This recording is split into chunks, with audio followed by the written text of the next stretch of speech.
سبحان الذي أسرى بعبده ليلا من المسجد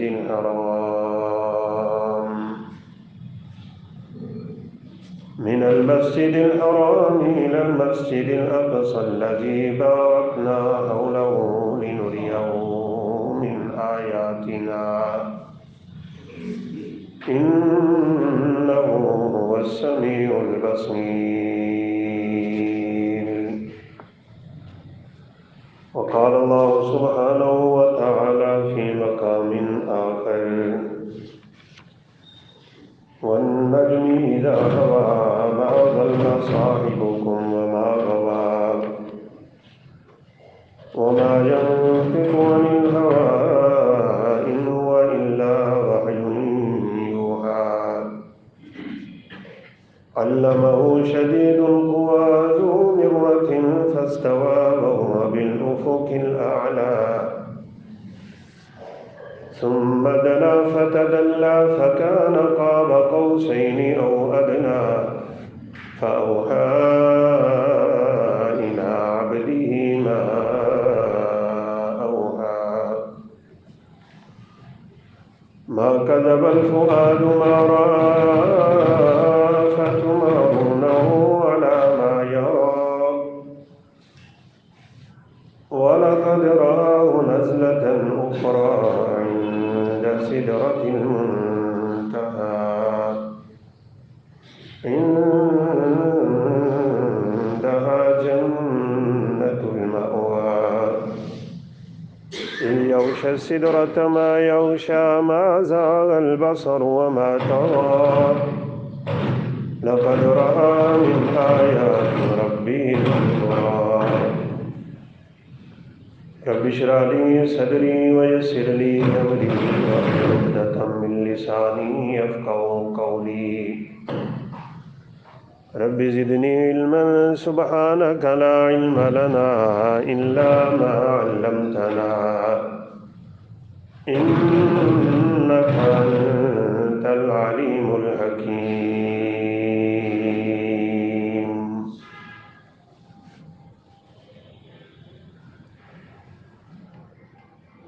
واقعہ معراج رسول اللہ صلی اللہ علیہ وسلم کے معجزات میں سے ایک بہت بڑا معجزہ ہے، اور معجزے کا مطلب یہ ہوتا ہے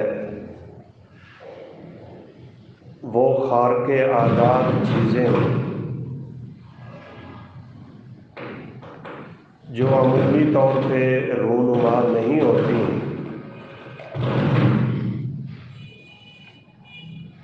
ایسی چیزوں کا ظاہر ہو جانا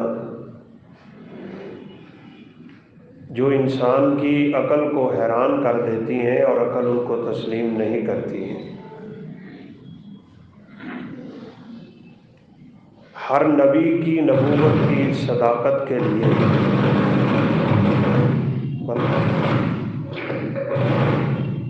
اسپیکر بند ہے۔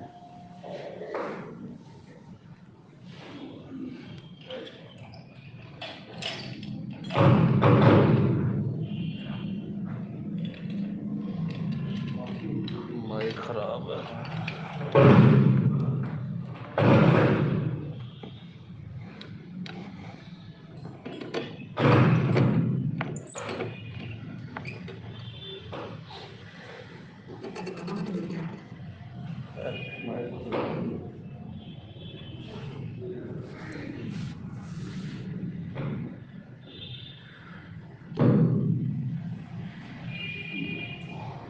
ہر نبی کی نبوت کی صداقت کے لیے اللہ رب العزت اپنے انبیاء کو معجزے دیا کرتا ہے، جن کو دیکھ کے لوگ اسلام لاتے ہیں، تقویٰ کرتے ہیں۔ رسول اللہ صلی اللہ علیہ وسلم کے معجزات میں سے قرآن مجید سب سے بڑا معجزہ ہے۔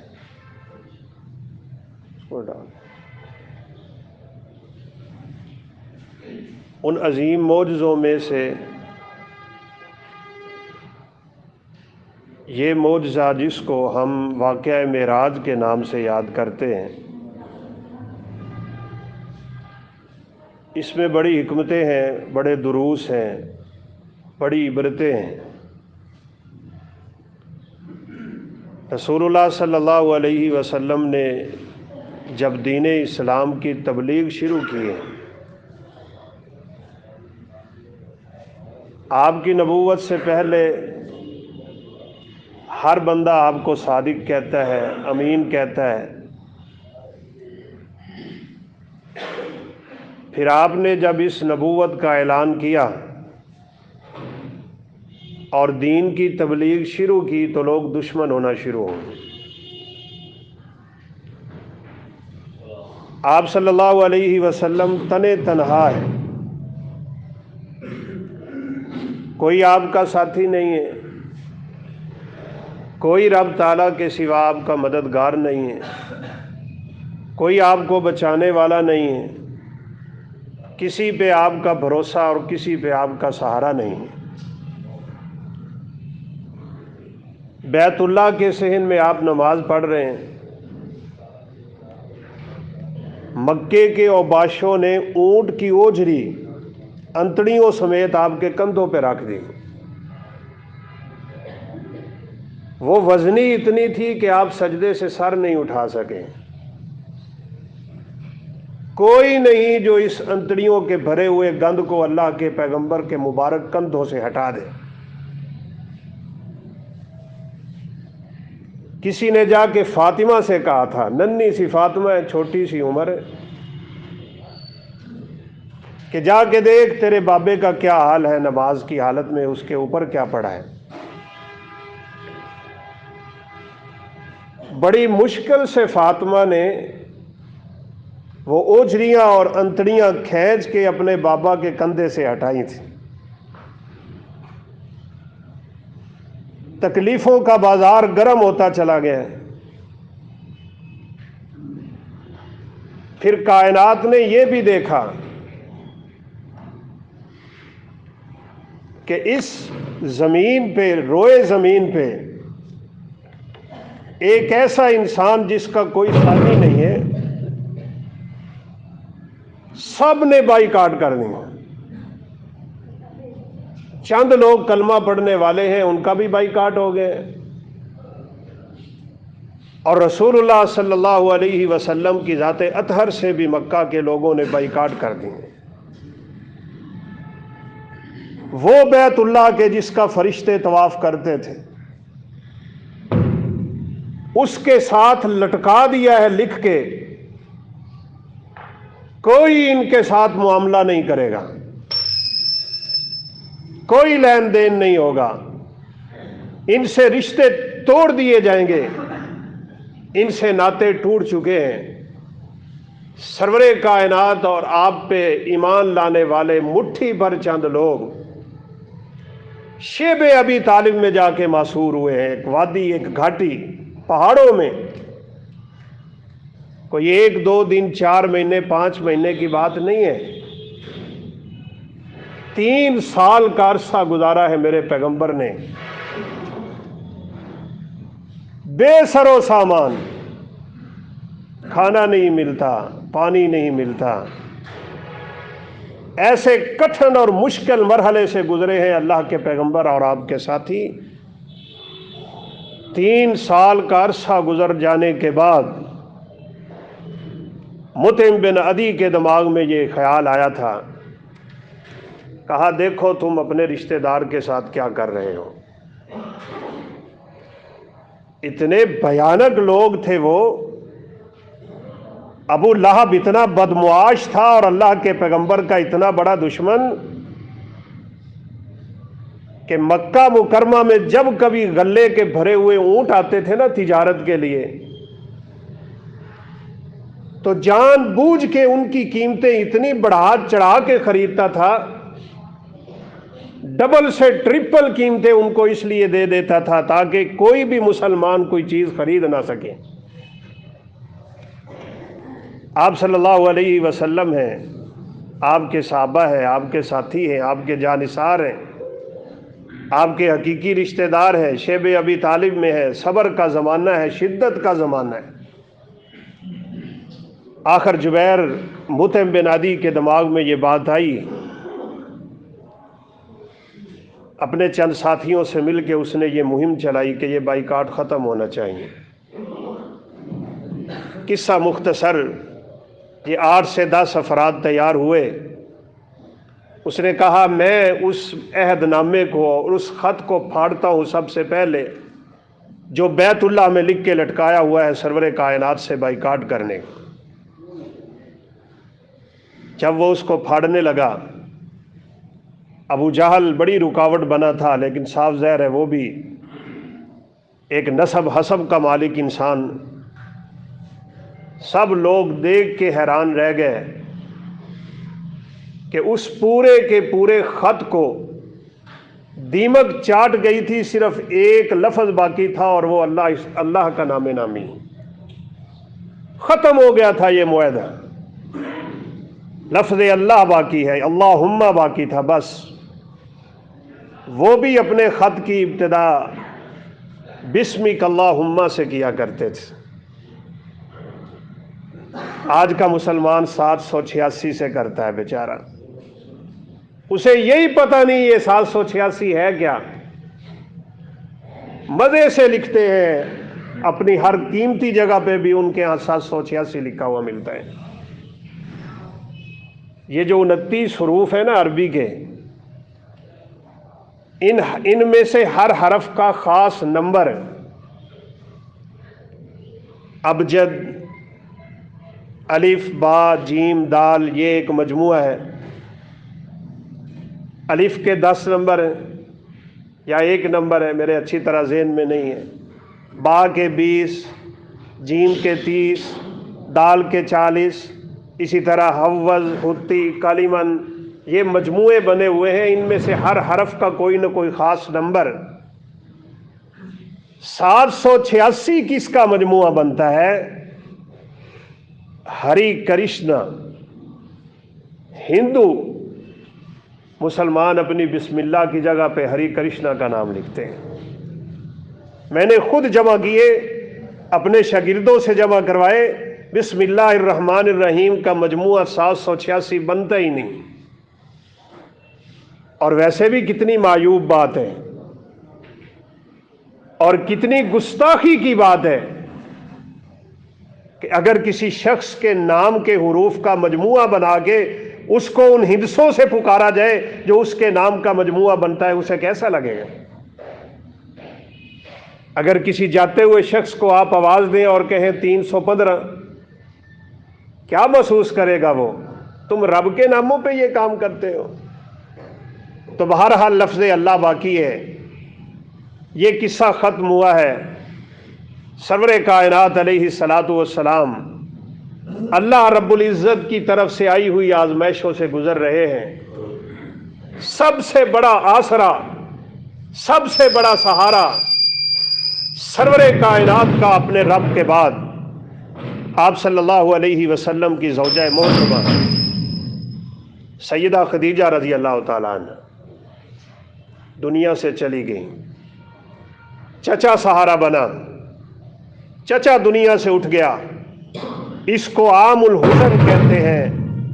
یہ غم کا بہت بڑا سال ہے جو سرور کائنات علیہ الصلاۃ والسلام پہ آیا ہے، لیکن یہ اللہ تعالیٰ کا شروع سے قانون ہے۔ یار ان کو بند کر دیں، اس کو بند کر دیں۔ یہ تجربے آپ جمعے سے پہلے کیا کریں۔ اس کو عام الحزن کہتے ہیں، غم کا سال کہتے ہیں۔